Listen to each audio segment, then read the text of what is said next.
dari kelas 2B semester 2 program studi Pendidikan Guru Sekolah Dasar Fakultas Keguruan dan Ilmu Pendidikan Universitas Nusa Maumere. Video ini dibuat untuk memenuhi tugas mata kuliah perkembangan peserta didik dengan dosen pengampu mata kuliah Bapak Lukas Bera dan Bapak Mansur. Pada kesempatan kali ini saya akan menjelaskan materi terkait metode observasi dalam memahami perkembangan. Yang pertama, pengertian observasi. Observasi berasal dari kata Latin yang berarti melihat dan memperhatikan. Secara sederhana, observasi memahami kegiatan, mengamati secara akurat, mencatat fenomena yang terjadi, dan memahami bagaimana setiap aspek saling berhubungan. Beberapa ahli mendefinisikan observasi sebagai berikut. 1. Menurut Matthew dan Ross, mengumpulkan data melalui indera manusia seperti penglihatan, pendengaran, dan penciuman, tanpa mengubah kondisi alami subjek. Yang kedua, menurut Creswell, pengamatan mendalam oleh peneliti secara langsung terhadap manusia dan lingkungan. Manusia dan lingkungan adalah satu kesatuan. 3. Menurut Mills, kegiatan terencana dan terfokus untuk melihat, mencatat perilaku, serta mengungkap latar belakang munculnya perilaku tersebut. 4. Menurut Patton, cara penting untuk mendapatkan data dalam penelitian kualitatif yang harus dilakukan dengan persiapan matang. Yang kedua, jenis-jenis observasi. Observasi pasif, penelitian mengamati dari luar tanpa banyak terlibat. Subjek tahu ada pengamat, tetapi pengamat tidak ikut serta dalam kegiatan. Ciri-ciri observasi pasif. Yang pertama, penelitian hanya melihat dan mendengarkan, tidak ikut terlibat aktif. Yang kedua, sebaiknya tidak membuat catatan saat pengamatan berlangsung agar tidak mengganggu kealamian subjek.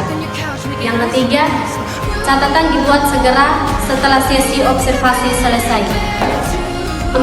Tujuannya memahami praktik, budaya, dan kepercayaan dari perspektif orang dalam. 2. Observasi aktif.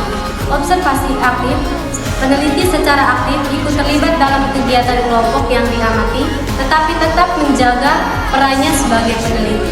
Ciri-ciri observasi aktif. Yang pertama, peneliti melakukan hal yang sama seperti subjek yang diteliti. Kedua, kehadiran peneliti sudah diterima dan dianggap bagian dari kelompok. Yang ketiga, memberikan pemahaman lebih mendalam karena terlibat langsung. Yang keempat, cocok untuk mengakses data yang sulit didapat dari luar. Yang berikut, perbandingan observasi pasif dan aktif. Aspek yang pertama, keterlibatan. Observasi pasifnya minimal atau tidak terlibat, sedangkan observasi aktifnya terlibat langsung.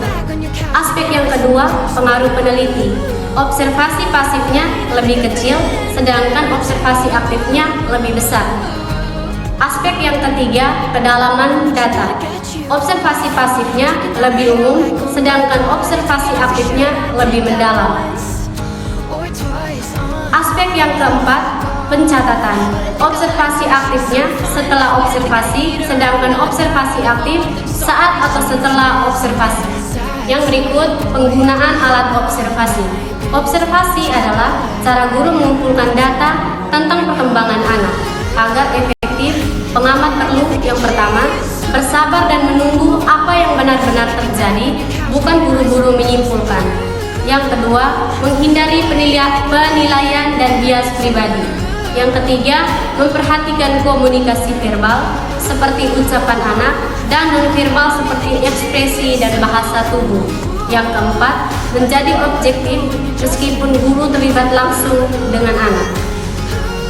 Penilaian perkembangan anak menggunakan standar bintang atau Permendiknas nomor 58 tahun 2009. Simbolnya bintang 1 kategori belum berkembang atau BB, keterangannya anak belum menunjukkan kemampuan yang diharapkan. Simbol bintang 2 kategorinya mulai berkembang atau MB, keterangannya anak mulai menunjukkan tanda-tanda perkembangan. Simbol bintang 3 kategorinya berkembang sesuai harapan atau BSH, keterangannya anak berkembang sesuai tahap yang diharapkan. Simbol bintang 4 kategorinya berkembang sangat baik atau BSB, keterangan anak melampaui tahap perkembangan yang sangat diharapkan. Berikut analisis hasil observasi. Setelah melakukan observasi, data perlu dianalisis secara sistematis. Berikut langkah-langkahnya. Pertama, membaca dan memahami laporan observasi secara keseluruhan. 2. Mengidentifikasi tujuan dan metode yang digunakan. 3. Mengklasifikasi dan mengelompokkan berdasarkan tema. 4. Menganalisis data seperti mencari pola, korelasi, dan hubungan antar data. 5. Menyatakan temuan dan kesimpulan seperti bisa berupa grafik, label, atau narasi. Yang berikut, format pencatatan hasil observasi. Hasil observasi dapat dicatat dalam 4 cara.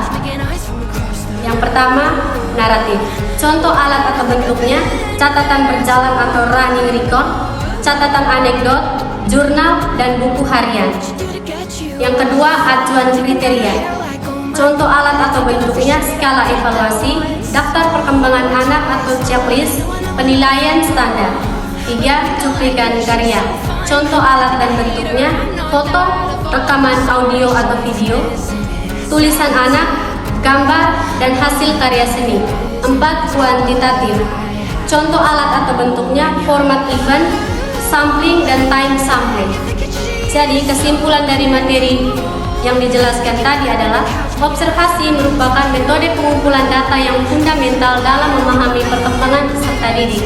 Intinya, observasi mengamati secara sistematis, mencatat, menganalisis perilaku.